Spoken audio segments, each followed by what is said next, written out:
Hi, this is Dan Bullard, retired electronics engineer, out on the river again. There's my little boat, Little Ambition.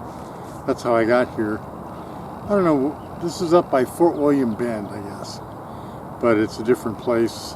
We're looking towards Highway 30 over there.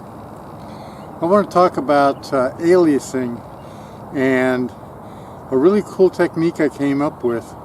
They got published in Test and Measurement World. That's an old magazine. You can see on the cover here. Test and Measurement World was like the primo electronics magazine and for testing. And Connie Graybeal got me on the cover of Test and Measurement World, which was great. And the article was about a technique I came up with in Taiwan. My buddy David Reynolds, I've talked about him, Daver, he had written an article on a technique that I was also thinking about, because we had to find a way to measure frequency reliably and accurately. And yeah, you could buy a box, but those are expensive, and now you've got to add it into the hardware and everything. And we had a tester. We had a tester we could use to measure all kinds of things, and frequency would be one of them. And a friend of mine, Barry, back at Credence, and I later worked with him at Maxim Integrated Products, not the Maxim, the men's magazine. Barry came up with a technique where you would set up a digital comparator, and then you would watch a clock pin and watch it clock from 1 to 0. That is just, you got nothing but ones and zeros. You didn't capture the analog signal. You captured just ones and zeros, and you captured the clock as it clocked along over a specific amount of time with a particular frequency, and then you could work out, based on how many ones and zero transitions you had, what the frequency was. And we actually used that at Credence quite a bit. That was Barry's big thing. He wrote an article on everything. But it wasn't all that accurate. And the reason is because if there's any noise, and there's going to be some noise, the comparators are going to trip more than once at every leading and trailing edge. And so when a comparator goes, say the signal is low, then it trips high for a minute, then it trips low, not a minute, a nanosecond, then it trips low, then it trips high again. You got two edges where you're only looking for one, and so that basically right there, it doubles the frequency. So it was usable, it was okay, but it wasn't great. Now, I'd been working out a technique to do that, and I had a customer in Taiwan who wanted to measure 160 megahertz frequency, and my tester, the Next Test Lightning, only went up to 33 megahertz. So what are you going to do, right? Shannon and Nyquist, they say you can't do it. Well, sorry, Shannon and Nyquist, you're full of shit.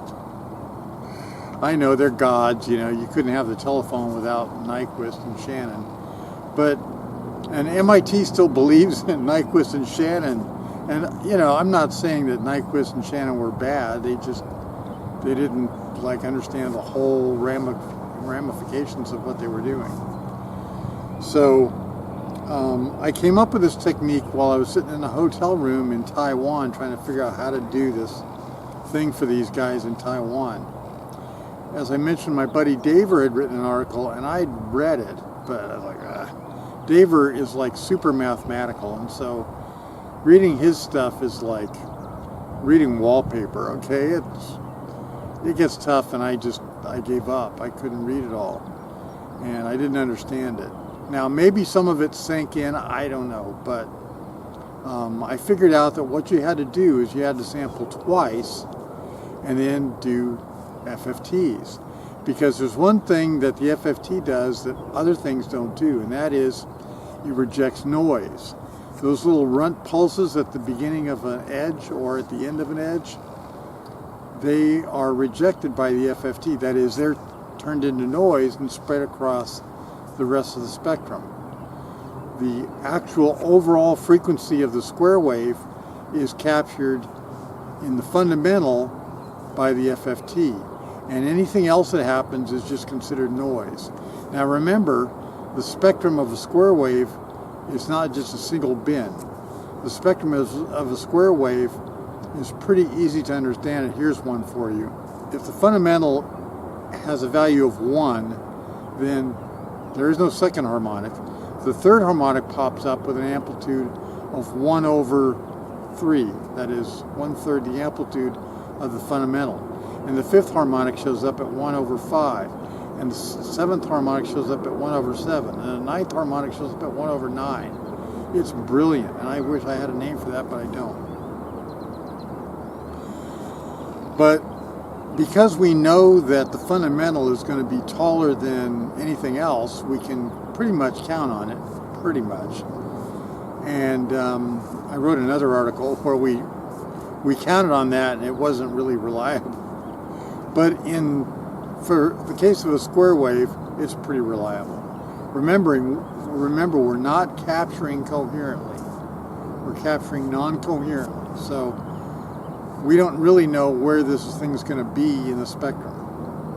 So the problem is we have, even with the with the ACP, the analog capture instrument, if we used it, that was still limited to 65 megahertz. So you can't get close to 160 megahertz.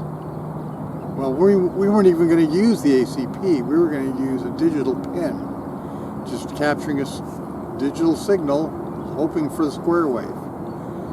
Now, Nyquist says you can't do it because what's half of 33 megahertz? Well, it's not 160 megahertz, I can tell you that. So Nyquist said that you can't see over half of whatever the sample frequency is. Well, that's kind of true for some things, but for other things, you can ignore Nyquist and Shannon and those guys. And the problem is that people who have a degree don't believe that. They don't understand that. So I want you to just open your mind and think about how you can do it. So this technique requires that you measure twice. So you capture the signal twice. Once at, say, 33 megahertz, a frequency, and then you have to capture again at a different frequency. Now, I tried 25 megahertz, 33 megahertz, 25 megahertz. Hey, those are pretty separate, pretty different. Well, the problem is 1 over 33 megahertz is 1 over 30 nanoseconds. That's 1 over 30 nanoseconds is 33 megahertz. 33.33333. And 1 over 25 megahertz is 40 nanoseconds. And they share a common value, don't they? They share 10 nanoseconds. So that really limits you, and I'll show you how that limits you in a minute. So what you do is you capture at 33 megahertz, and then you capture at some other frequency, but it's got to be orthogonal. It's got to be a different frequency. And so what I did is I used, on the next test, they had a PLL. So you can select the PLL to choose a frequency that was not related to the clock frequency. And so I did that with the PLL and captured at 25.666 nanoseconds. Not very far from 25 nanoseconds. But the period for 25.666 nanoseconds has nothing in common with the period for 33 nanoseconds, and that's the beauty of it. So I capture at 33 megahertz, I capture again at 25 megahertz, 25.666 megahertz, and then I do an FFT on each one, and I get the spectrum of the square wave. Now, I don't expect, if I'm going to get a 160 megahertz signal, I don't expect to see it at 160 megahertz. If I'm capturing at 33 megahertz, I'm limited to 16 megahertz, 16 and a half megahertz or so. But I'm not looking there. I'm not looking for 160 megahertz. I'm looking for the alias of 160 megahertz. The bandwidth for the Nexus Lightning was something around 300 megahertz. So 160 megahertz would come through just fine, and then would be digitized, and we get an alias, and it would come up at 6.666 megahertz, and that was beautiful. When I captured at 25.666 megahertz, it came up, the alias came up at 6.0 megahertz, and there you go. So now I have these two aliases. What do you do with them? What you do is, you do a little trick that I used to do in Excel, and you can do it in C too, or Java or whatever, Pascal if you're so inclined. What you do is you set up a loop, and so you say, okay, do 6.66 megahertz and 6 megahertz equal? Are they the same? No, they're not. Okay. Go to the next thing that it could be. What could it be? Well, it could be 26.666 megahertz. So if it's 26.666 megahertz, does that have a friend? Does it equal what I got in the 25.666 megahertz sample rate? No, the nearest thing I had is 19.666 megahertz, so it's not there. So then I go up to the next thing that it could be. If 6.666 megahertz is aliasing from somewhere, did it alias from 39.9 megahertz? Well, maybe. Let's take a look at 25.666 megahertz spectrum. And the nearest one there is 31.66. So no. So I just keep going. I keep working through, and the next one is 60 megahertz. The next thing that it could be is 60 megahertz. And if you look at the frequencies when you capture 25.666 megahertz, the nearest thing I have there is 57.333 megahertz. And so they don't equal there. So we keep going. We keep working our way up. Now notice, I'm going to show you here, notice if I had used a sample rate of 25 megahertz, if I use a sample rate of 25 megahertz, the signal, the 160 megahertz signal would have aliased back down to 10 megahertz. When it aliased back down to 10 megahertz, it could have come from 15 megahertz, or it could come from 35 megahertz, or it could come from 40 megahertz, or it could have come from 60 megahertz. Oops. 60 megahertz is the same in both the 33 megahertz example and the 25 megahertz example. Remember that the period of 33 megahertz was 30 nanoseconds. The period of 25 megahertz was 40 nanoseconds. What do they have in common? 10 nanoseconds. What's 1 over 10 nanoseconds? 100 megahertz. And so it would forget about the 160 megahertz. It would say, oh yeah, sure, that's 60 megahertz. No, it's not 60 megahertz. That's why I can't use 25 megahertz. I have to have a sample frequency that's orthogonal, that has a different set of dividers and PLLs and all that stuff from the other frequency. That's why I sample at 2 orthogonal frequencies. Now, some testers can do this and some can't. And like, for example, the Credence system, the Credence Vista, they had something called the super clock. Well, the super clock wasn't so super because you couldn't do this on the